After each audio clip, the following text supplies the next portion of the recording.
This method can help answer key questions in the plant micro-scale phenotyping technique field, such as micro-CT scanning protocols and the phenotypic analysis method for Maize Vascular bubbles. The main advantage of this technique is to provide a novel and effective ways to investigate phenotypic traits of Maize vascular bundle by sample preparation, CT scanning, and analysis protocols.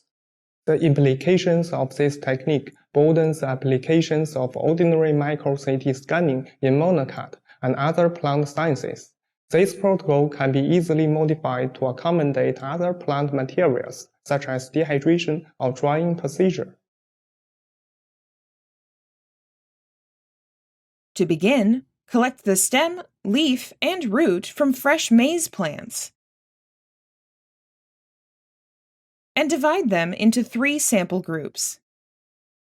Next, use a surgical blade to cut a 1 to 1.5 centimeter segment of the middle stem internode.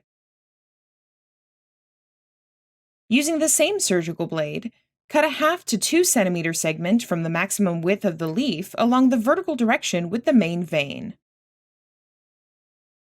Use the surgical blade to cut a 0.5 centimeter segment from the crown root. After this, soak the sample segments in FAA solution for at least 3 days. Dehydrate the sample segments for 30 minutes in 6 sequential ethanol gradients. Then, place the plant materials in the corresponding sample baskets. Quickly transfer the baskets to the sample cell of a carbon dioxide critical point drying system.